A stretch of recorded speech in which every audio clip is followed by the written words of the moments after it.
1 Tessalonicenses, capítulo 5, versículo 16. Versículo 16 ao versículo 23. Regozijai-vos no Senhor, sempre orai sem cessar, em tudo dai graças, porque esta é a vontade de Deus em Cristo Jesus para convosco. Não apagueis o espírito, não desprezeis as profecias, julgai todas as coisas, retende o que é bom, abstendo-vos de toda forma de mal. O mesmo Deus de paz vos santifiquem tudo, e o vosso espírito, alma e corpo sejam conservados íntegros e irrepreensíveis na vinda do nosso Senhor Jesus Cristo. Versículo 16 fala, queria repetir com você esses dois versículos, 16 e 17. Amém? Podemos repetir? Regozijai-vos sempre, orai sem cessar. Pai, nós te louvamos, te agradecemos nessa noite por estarmos aqui. Obrigado, Deus, pela ação do teu Espírito Santo, pela maneira como tu fala, pela forma como tu age, pela riqueza que há em ti.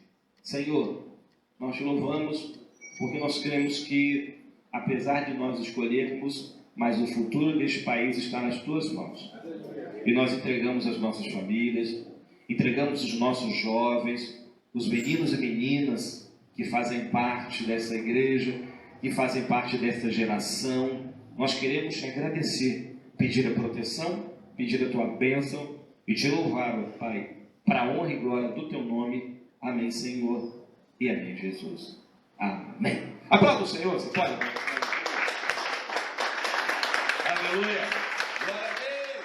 A gente falava sobre, agora, né, no início da ministração, sobre uma coisa chamada futuro.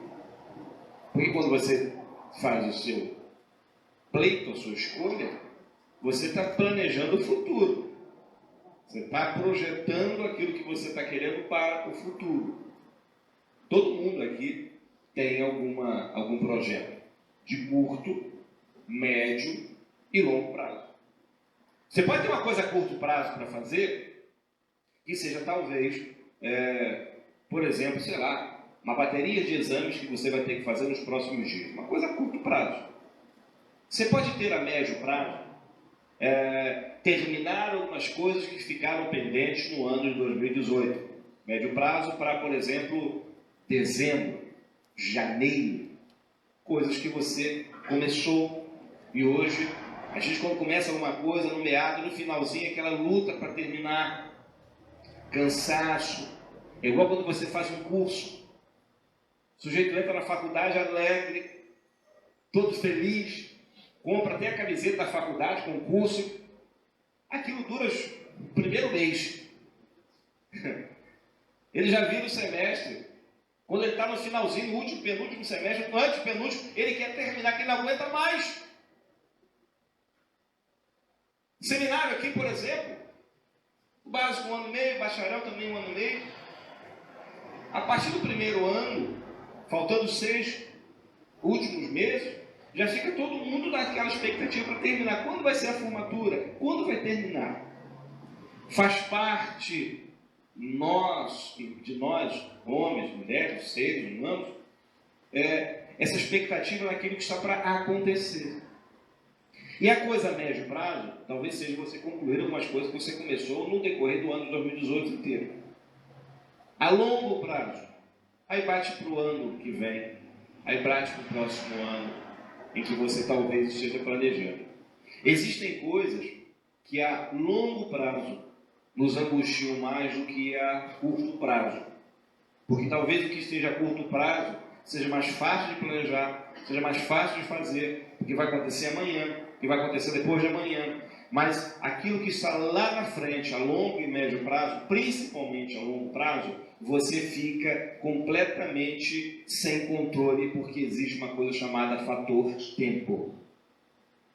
Nós não controlamos o tempo. Nós não controlamos o dia de amanhã.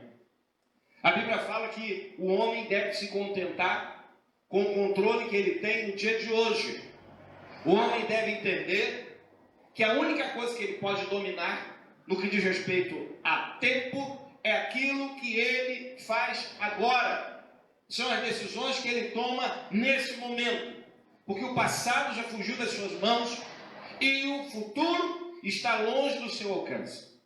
O presente é a única maneira que nós temos de interagir com o nosso passado e o nosso futuro, porque é no presente que nós fazemos uma análise do que aconteceu e olhamos para frente.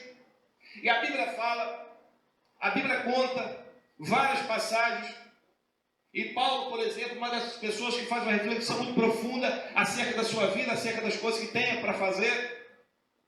E se você analisar bem toda a história de Paulo, o que Paulo pensa muito, e o que Paulo reflete muito, talvez seja o fato dele não conseguir se dedicar tanto quanto poderia ter se dedicado se antes tivesse conhecido a Cristo. Você percebe na narrativa de Paulo em que ele corre muito contra o tempo. Ele corre muito. Paulo não é uma pessoa que fica pensando muito. Paulo não é uma pessoa que deixa o tempo passar. Paulo sabia que o tempo dele era curto. Ah, pastor Paulo sabia que ia morrer. Claro, todo mundo sabe que vai morrer um dia. Tem crente que acha que não vai morrer. Se Jesus voltar antes, sim. Mas a possibilidade de nós sermos levados e dormirmos no Senhor, aguardando quando formos ressuscitados, no arrebatamento, sim, é uma possibilidade real. Isso não diminui em nada o poder de Deus de forma nenhuma. Qual é a visão romântica? De estarmos vivos, sentados numa igreja, olha que coisa linda, sentados numa igreja, e de repente nós ouvimos a trombeta, e vai todo mundo junto para o céu, glória a Deus, amém? Imagina hoje, os eleitos sendo chamados, todo mundo subindo, um monte de cadeira vazia ficando, e você subindo. Mas necessariamente não precisa acontecer assim. Não importa como eu vou, não importa quando eu vou, o importante é com quem eu vou. Não importa como você vai sair desse mundo, irmão, importa que você saia com Jesus. Se é mais cedo ou mais tarde, não importa, a hora dele, o tempo é dele. E Paulo era uma pessoa que corria, de certa forma, para poder fazer o máximo possível no menor tempo possível, no menor espaço de tempo. Paulo passava por situações difíceis. Paulo enfrentava o problema. Quarta-feira retrasada a gente pregou sobre o espinho na carne que Paulo possuía. Falamos até, conjecturamos que poderia ser eventualmente uma cegueira que estava, ou uma baixa visão que estava evoluindo para uma possível cegueira. E Paulo não conseguia nem escrever as suas epístolas mais, ele apenas ditava para alguém escrever por ele. Podia ser várias coisas, falamos sobre isso. Mas uma coisa que eu acho tremendo, que no versículo 16, e essa palavra é para o meu coração, é para o seu coração, para você que está passando por um momento difícil, para você que, para estar nessa igreja, está passando por uma dificuldade muito grande, porque Satanás não está feliz em saber que você está caminhando, que você tem um propósito, que você quer crescer na graça, no conhecimento, que você quer ver a sua família salva, que você quer abrir o seu coração para Jesus, que você quer se separar para Cristo, e você está sofrendo a represália do inimigo. Eu quero falar essa palavra para você. Versículo 16: regozijai-vos sempre. O que é regozijar? Alegrar. E para que eu falo para alguém se alegrar? Eu não preciso falar para alguém se alegrar que está alegre. Eu não vou falar para a pessoa que está sorrindo para ela ficar sorrindo. Eu não vou falar para a pessoa que ri de tudo, que se alegra de tudo, para ela se alegrar. Mas essa palavra é exatamente para quem está choroso, para quem está ansioso, para quem está temeroso, para quem está chorando, para quem está pensando muito, para quem está olhando a curto prazo, a médio prazo, a longo prazo e não vê perspectiva, para quem está olhando o passado e se arrepende, para quem está no presente estimulado. Eu falo para você aquilo que está na Bíblia: regozijai-vos sempre. Sempre. Está aqui, sempre. Não é de vez em quando, não é quando você quer, não é quando você você, eu acho que hoje eu vou ficar alegre, amanhã eu não vou ficar alegre, meu time venceu, estou alegre, meu time perdeu, estou triste, meu candidato perdeu, estou triste, não sei. Não, meu irmão, é sempre. Esse sempre pode ser mal interpretado, porque alguns cristãos têm uma falsa sensação de que crente não tem problema. Eu sempre falo isso. Os únicos que não têm problema são os bebezinhos.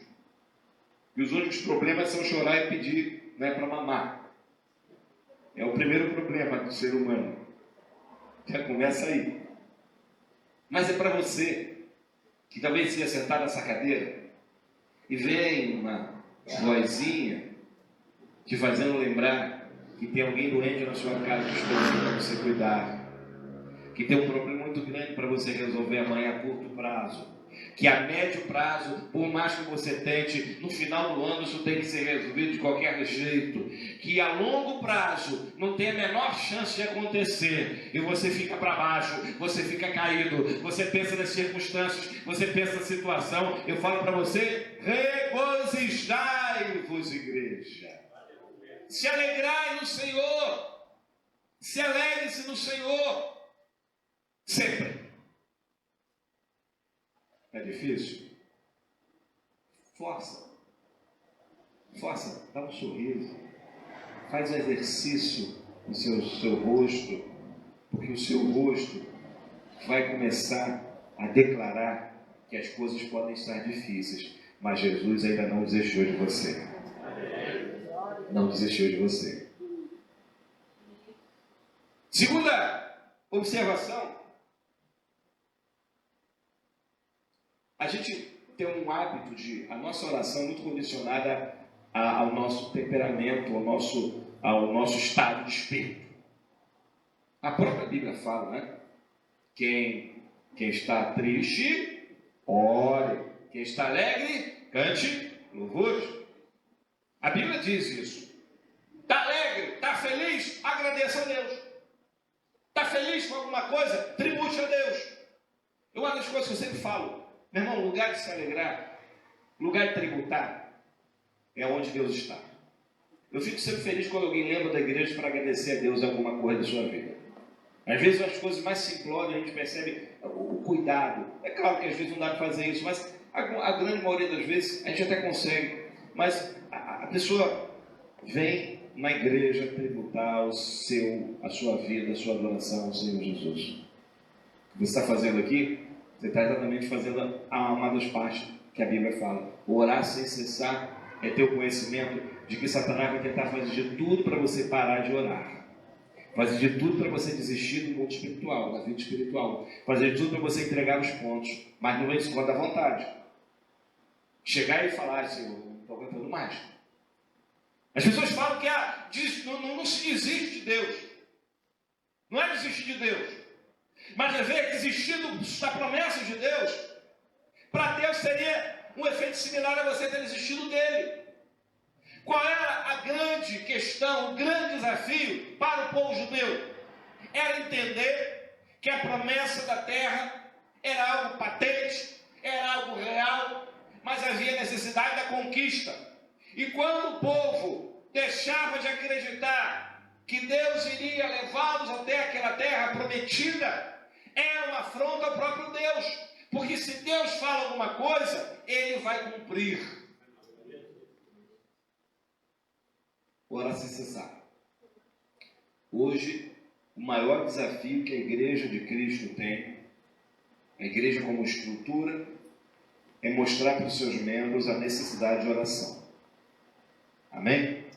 Irmãos, você não imagina a quantidade de igrejas que já abriram mão de consagrações e cultos de oração.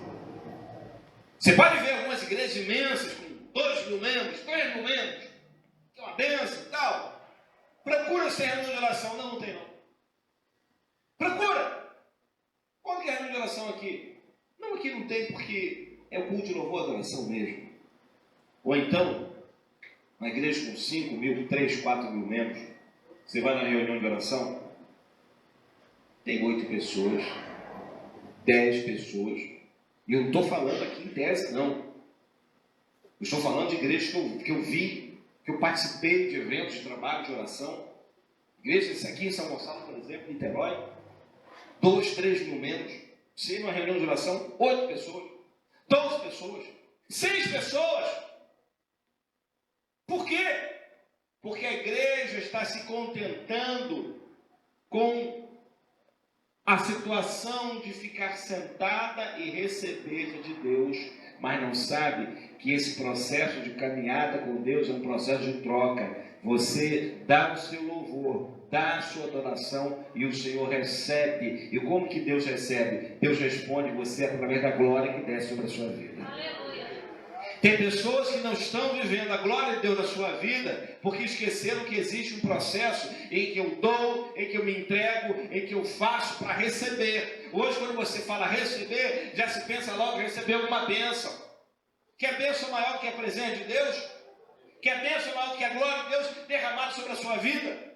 Então, a igreja está esquecendo os seus princípios porque está abrindo mão de um desses no versículo 17, orar sem cessar. Aqui na igreja, nós temos consagração quarta de manhã e sábado pela manhã. Domingo, eventualmente, também às 7h30. Mas você pensa que vem todo mundo? Que nada. Conta nos dedos. Aqui, eu estou falando dentro dos outros, estou falando aqui na nossa igreja. 7, 8, 10, 20 pessoas. Ou às vezes oscila. Tem épocas que tem consagração aqui com 30 pessoas, tanto na quarta, tanto no sábado. Ou às vezes de repente cai para 8 pessoas, 10 pessoas. Quando acontece isso, eu já imagino, o pessoal está recebendo bênção, glória a Deus. Parar de vir na oração, está todo mundo sendo abençoado. Não é isso que a Bíblia fala. Não é isso que a Bíblia fala. Então vamos rasgar a Bíblia. Está aqui escrito, orar sem cessar. Ninguém está falando aqui que você tem que dormir na igreja e ficar 24 horas por dia, não. Mas será que você não tem 2 horas na semana para tributar a Deus, para ficar de joelho dobrado aqui, orando a Deus, agradecendo a Deus pela sua vida e pela vida da sua família? Como isso? Ah, pastor, ora em casa. Não ora. Me desculpe. A experiência mostra que uma pessoa não consegue ficar 15 minutos de joelho dobrado na igreja, não consegue ficar 5 em casa. O que faz, pastor? Depende de você, meu irmão. A Bíblia é bem clara. A Bíblia é bem clara. Orar sem cessar. Tem orado sem cessar? E aí também jogando de lado aquela ideia de que você tem que ficar orando 50 horas por dia, não. A oração sem cessar é uma oração contínua, em que quando Satanás vai soprar no seu ouvido falar que você não vai conseguir, você vai falar, está repreendido em nome de Jesus, eu vou continuar orando porque eu creio na minha vitória. Orar sem cessar é isso. É você acreditar na sua vitória, ainda que as circunstâncias digam não.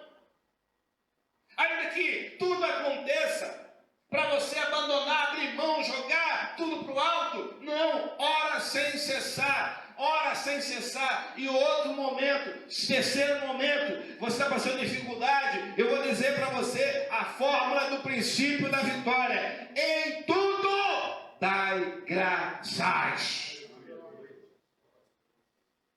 Parece um negócio meio surreal, né? O sujeito está lá no hospital cheio de fio, de tubo. Aí levanta a mão, Senhor, te dou graças pela minha vida. Amém? Talvez a grande maioria das pessoas, numa situação como essa, em primeiro momento, fale assim, Senhor, por que eu estou aqui, Senhor? Eu sou um crente fiel, eu não faço um culto, eu sou dizimista, eu sou fiel, eu sigo os mandamentos.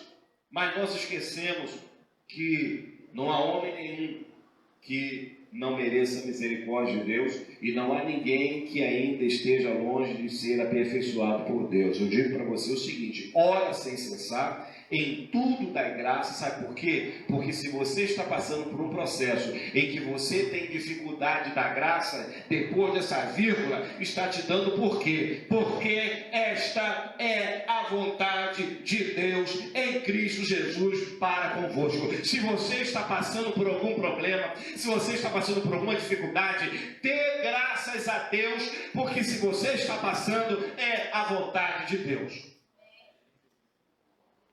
Você pode se contorcer aí na cadeira. Porque eu também posso fazer isso. Passar por alguns problemas que às vezes a gente passa. Por várias vezes eu passei por um problema em que eu mesmo falava, meu Deus, o que eu vou aprender com esse negócio? Aprender a chorar? Aprender a sofrer? Eu não quero ser especialista em sofrimento, não. Não quero. Conheço tudo de dor. Estou fora. Quero conhecer dor nenhuma. Quero conhecer dor nenhuma. Não quero. Mas se esse for um instrumento que Deus tem para mim, para amassar o barro, o vaso que sou eu, para quebrar o barro e fazer de novo, ele vai usar, querendo eu ou não, meu irmão. De repente, o vaso está se achando mais importante que o olheiro. O que é que o olheiro vai olhar? Olha o vaso que sou eu. Ô vaso, você está muito cheio de si. Eu vou te dar uma quebradinha. Craque! Quebra o vaso. O vaso se achando tal, bonitão, brilhante, vernizado. Bonitão, grande, vistoso. Todo mundo olha de longe. Mas Deus enxerga dentro daquele vaso impureza.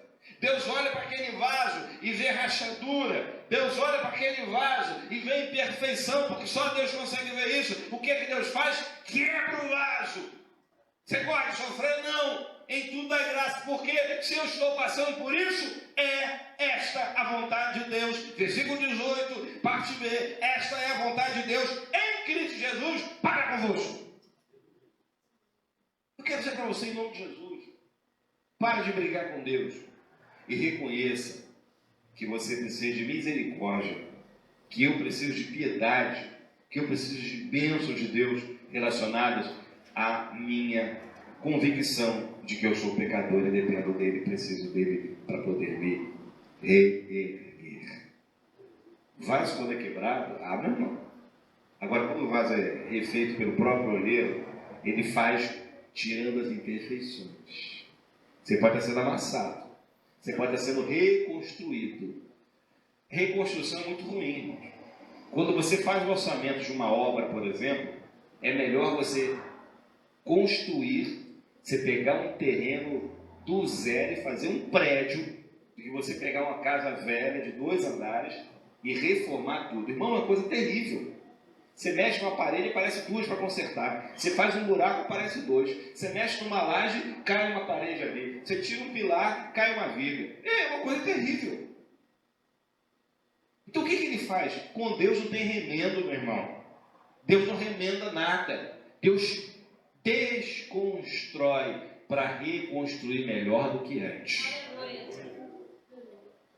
Está passando por dificuldade? Você pode estar passando pela mão do olheiro. O olheiro está moldando você, trabalhando você, ensinando você, cuidando você. Agora, se tiver resistência, não adianta. Que não vai resolver o problema. Não adianta. Não adianta ter resistência com Deus. Versículo 19. Sabe, às vezes a gente fica tão fissurado com aquilo que a gente quer que aconteça, tão chateadinho, fazendo beicinho com Deus, que a gente esquece que Deus nos usa mesmo assim. Olha, meu irmão, você que talvez seja obreiro e tenha tido oportunidade de falar de Jesus para alguém, de ministrar, eu digo para você que muitas das vezes, você sabe disso, às vezes a gente está tão abalado com as circunstâncias que têm acontecido na nossa vida, com coisas que não aconteceram, com situações que a gente fala, Senhor, eu preciso dar, mas eu preciso antes receber. E muitas das situações acontecem quando você mais requer a ajuda de Deus. Aí eu entendo quando Deus fala para Paulo, olha, minha graça te basta, você está fraquinho. O bom de se achar fraco é que quem se acha fraco não confia na sua própria força, confia na força de Deus. Quando você se acha fraco, você não se acha capaz de enfrentar o inimigo sozinho. E a ideia é exatamente essa. Davi vai contra o gigante e fala, olha, eu não vou comigo, por mim mesmo, eu vou em nome do Senhor. E muitas vezes, por causa disso, nós estamos impedindo o Espírito Santo de trabalhar na nossa vida, meu irmão. Está aqui, ó. Não apagueis o Espírito. Não desprezes as profecias. Tem pessoas que, por causa dos problemas da vida diária, se tornaram carnais. Existe que não acredita mais em pregação, em palavra, em revelação de Deus. Revelação de Deus. Não é palhaçada de homem. Pessoas que se esfriaram na fé. Gente que não acredita. Tem crente dentro da igreja que acha que os milagres só aconteceram no Antigo Testamento, no Novo Testamento, na época de Cristo. Pessoas que acham que quando a Bíblia falou que Cristo curou os cegos, isso era uma figura, isso era um simbolismo. Quando Cristo fez paralítico andar, estava se referindo a outro contexto. Mas a Bíblia é bem clara, nós cremos nisso. Até hoje, ainda existe milagre. Ainda existe milagre. A época do milagre não se acabou. Pelo simples motivo, o Espírito Santo está entre nós. Deus Cristo está entre nós. Esse é o simples motivo. No arrebatamento, no período da grande tribulação, não vai haver milagre nenhum. Porque o Espírito Santo não vai estar mais atuando como atua hoje. A Bíblia fala que Cristo foi para o Pai, retornou aos céus, mas Ele não nos deixou órfãos, Ele nos deixou o Consolador, que é o Espírito Santo. E o que é que o Espírito Santo faz? Meu irmão, o Espírito Santo que trabalha na igreja, o Espírito Santo trabalha no nosso coração. Hoje a obra é do Espírito Santo, porque a obra na cruz do Calvário já foi completamente feita por Jesus.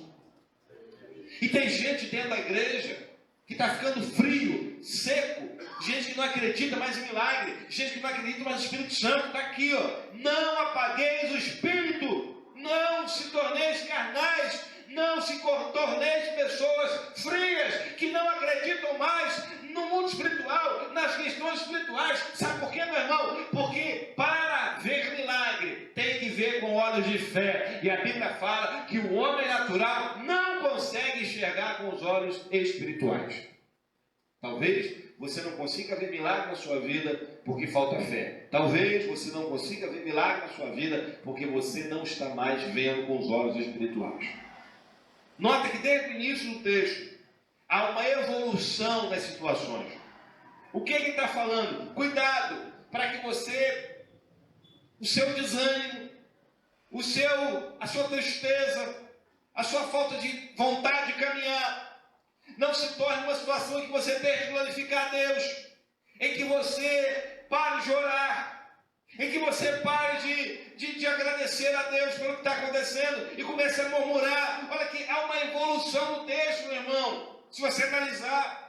Ele está falando exatamente uma sequência lógica que acontece na vida de todos nós. Muitas vezes é exatamente isso que acontece. A gente deixa de se alegrar em Deus, a gente para de orar, a gente para de dar graça, a gente para de entender que é Deus que está no controle de tudo. A gente começa a murmurar, porque quem não dá graça murmura. Acontece isso, não tem meio termo. Quem não dá graça murmura. E essas pessoas começam a apagar a ação de Deus na sua vida. Não desprezeis as profecias. Sabe, irmãos, Deus está falando em profecia para a sua igreja, para você, para o meu coração também, há mais ou menos quase uns 40 minutos. Uma vez, não várias vezes, eu tive a oportunidade de ver pessoas dentro de igrejas, após pregações maravilhosas em que Deus falou poderosamente. E essas pessoas perguntavam, falo pessoas porque foi mais de uma vez, perguntavam assim: poxa, a pregação foi muito boa, pena que não tem profecia hoje. Vai procurar aqueles videntes que passam na televisão, aquelas coisas, né? Hoje, né? Já viu aquelas coisas horrorosas, aqueles sujeitos, né? Não, porque o ano 2020 vai ser isso, 19, fulano tal vai ser presidente do Brasil, o Mário vai ser o governador do estado do Rio, né? Meu irmão, em tudo dá graça, vamos agradecer a Deus, vamos louvar a Deus pelo que Ele está fazendo na nossa vida, vamos começar a agradecer a Deus. Não desprezeis as profecias, Deus está falando com você o tempo todo, desde o início do culto. Mas a gente está tão ficcionado em ouvir e querer que Deus fale exatamente o que a gente quer, que a gente... Uma vez foi uma oração, E isso aconteceu comigo. E isso é comum acontecer com muitas pessoas. Eu fui numa reunião de oração, orar, eu queria orar. E eu fui pedir por um motivo de saúde para minha família. Eu comecei a clamar a Deus, pedir a Deus para Deus falar no meu coração, lá de profecia, nunca. Mas Deus falou no meu coração sobre tudo, menos sobre aquele propósito que me fez dobrar os meus joelhos para clamar a Ele. Sabe, irmãos, é importante nós entendermos que no processo de Deus falar, que é a profecia, eu não mando no que Deus fala, eu apenas ouço o que Deus tem a dizer. Eu não mando na vontade de Deus naquilo que Ele tem a falar. Eu cansei de chegar à igreja para pregar, e o pastor, é complicado isso, né? Aí sentavam do lado do púlpito e tal, aí o pastor começava a dar indireta assim: rapaz, a gente está com um monte de problema aqui na igreja, assim, assado. Esses jovens estão rebeldes, esses irmãos estão assim, assado, que a igreja está isso. Aí sabe o que eu faço? Eu dou um jeito de eu beber uma água, ir para o outro lado, alguma coisa assim. Sabe por quê? Porque o grande problema nosso é que as pessoas querem mandar naquilo que Deus tem para dizer para a nossa vida. Talvez Deus trouxe você hoje, e você com o pensamento que Deus vai falar para você de alguma porta que seria aberta amanhã, e Deus está mandando você amar mais, está mandando você buscar mais, está mandando você orar mais, e não está falando o que você queria ouvir, mas está falando o que Ele quer dizer para você. Você vem falar sobre doença, você está falando sobre caminhada. Você vem falar de uma enfermidade que pode tirar sua vida amanhã, e Ele está falando para você se preparar para você caminhar muitos anos na obra dEle. Porque o tempo é dEle. Porque a vida pertence a Ele.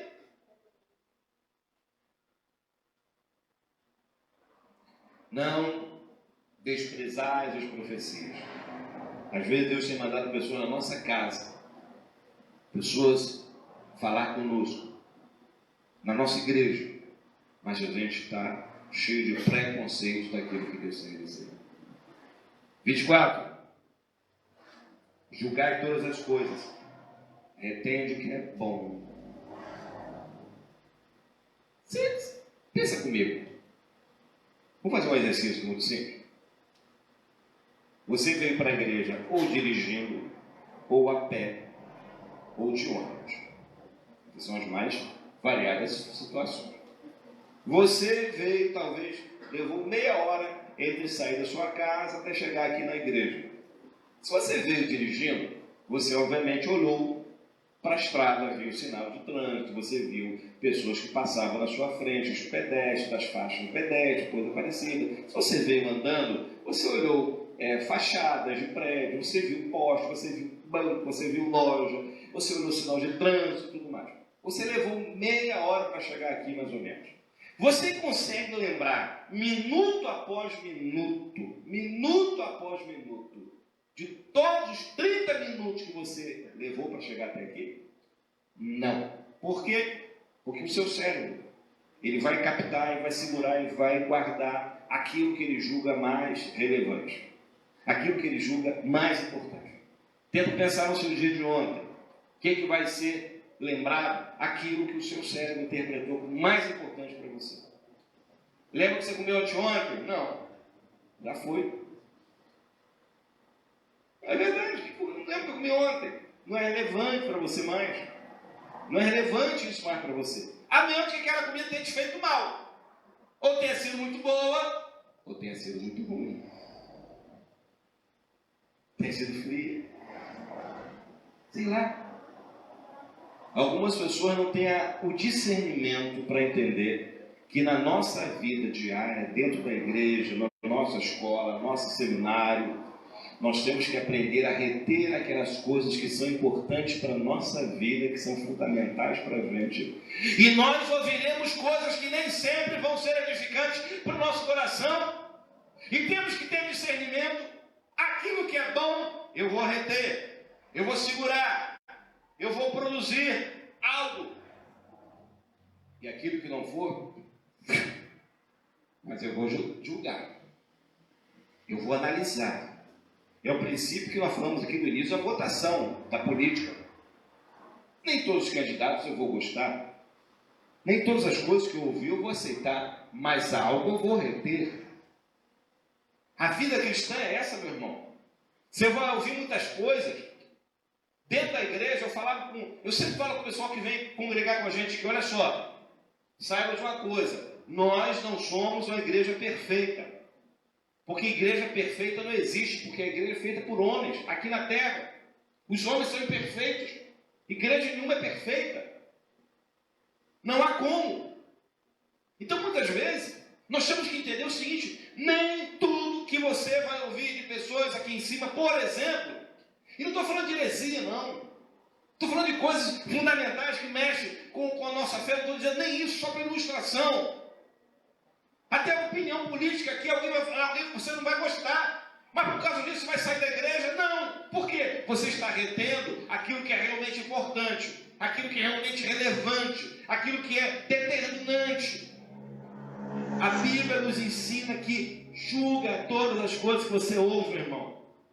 Por que a gente prega com a Bíblia aberta? Para que você possa conferir tudo que está sendo pregado, tudo que está sendo ministrado, porque não importa o que o homem fala, o que o homem diz, o que importa é o que a palavra fala, o que a palavra diz, o que Deus ordena. Esse é o principal ponto. Por isso que você sabe, na época medieval, a Igreja Católica não permitia que a população tivesse acesso à Bíblia. Isso não é nenhuma ofensa a quem é católico, não, isso é uma realidade, isso é história. Porque segundo os clérigos da época, o povo com a Bíblia ia difundir muita heresia. Ao contrário, a Bíblia fala, conheceis a verdade vos libertará. Como é que eu vou conhecer a verdade se eu não leio? Como é que eu vou saber de Bíblia se eu não leio a Bíblia? Eu tenho que ler a Bíblia, eu tenho que aprender a reter, eu tenho que aprender a conhecer, eu tenho que aprender a julgar. A Bíblia fala para que eu julgue. Julgue, mas não a vida dos outros. Tem gente que julga muito bem os outros. Julgai todas as coisas. Aqui está dizendo, julgai todas as pessoas, não coisas. Coisas não são pessoas. Coisas não são pessoas. A Bíblia está falando o seguinte, julgai as circunstâncias, julgai as situações, julgai os acontecimentos. Não é para você julgar o irmão. O diabo faz isso todo dia. Eu não preciso que ninguém me julgue, meu irmão. Porque a Bíblia fala que todo dia ele vai me acusar diante de Deus. Porém, eu tenho um advogado que deu a sua vida por mim na cruz do Calvário. Chama-se Jesus. Então, julgue coisas, não julgue gente. Julgue a sua vida, não julgue a dos outros. Julgue o que você faz, não julgue o que os outros fazem. E se nós conseguirmos atingir esse nível de conhecimento, a Bíblia fala que nós seremos pessoas que estaremos no nível espiritual muito mais elevado. Abstenha-se de toda forma, não é do mal, olha a diferença. Abstenha de toda forma do mal. O que é o mal? É o diabo, é o inimigo, não é? Aqui é toda forma de mal, de coisas que representam o inimigo, mas não exatamente o inimigo. Tem gente que cai no laço do diabo porque acha que o diabo é um bicho de 3 metros de altura, com um monte de chifre na cabeça, uma capa alvinegra. Não vermelho e preto, é um preconceito isso, vermelho e preto, capa vermelho e preto. Horrendo, feio. Não, irmão. O diabo, para tentar nos destruir, ele vai armar uma coisa muito bonita. Amém ou não? Entende o que eu quero dizer? Amém? Ah, não, vai ser uma coisa que vai vir como é que falam os pentecostais das antigas? Sapatinho de lã. Chega de sapatinho de lã. Lá, aquele sorriso largo, aquela coisa para ajudar. Há caminhos que ao homem parece ser bom, mas seu fim é de morte. Abstenha-se de toda forma de mal, não é do mal. Entenda? Existem algumas coisas que podem estar acontecendo na sua vida que nada mais são do que uma maneira de Satanás trabalhar indiretamente para destruir você, para roubar aquilo que Deus tem preparado para você. Aquilo que chegou com a melhor das aparências, cheio de coisas, cheirando bem, mas é como sepulcro caiado. Por fora está pintado, branquinho, por dentro, toda sorte de imundícia. Abstência de toda forma do mal. Saiba discernir. Para finalizar, versículo 23, o tempo foi embora. O mesmo Deus de paz vos santifica em tudo. Tem gente que pensa que ele santifica sozinho. Não. Quem nos santifica é Deus. O que é santificação? É separação, consagração. Vamos nos consagrar a Deus. O nosso espírito, alma e corpo sejam conservados íntegros e irrepreensíveis na vida do nosso Senhor Jesus Cristo. Eu não sei como é que você está hoje. Não sei se você está mais para agradecer ou para pedir misericórdia pelo que tem sido feito ou deixado de fazer. Mas eu sei de uma coisa. Para subir, aqui ó, para subir, ó, santifique em tudo. E o vosso espírito, alma e corpo sejam conservados, íntegros, irrepreensíveis na vinda do nosso Senhor Jesus. Não importa como é que você está hoje, mas uma coisa é certa: a tua alma tem que estar íntegra diante de Deus, em que Satanás não tenha do que reivindicar legalidade sobre ela, porque o dia que Cristo voltar, você esteja bem para encontrar com o seu Deus. Um dos versículos mais fortes na Bíblia é quando ele fala assim: prepara-te, ó Israel, para encontrares com teu Deus. Temos que estar preparados, não para a vida dele amanhã, não para a vida dele a médio e longo prazo, mas preparados para ele vir agora. Quero dizer para você, Jesus não abre mão de você. Coloque-se de pé em nome de Jesus.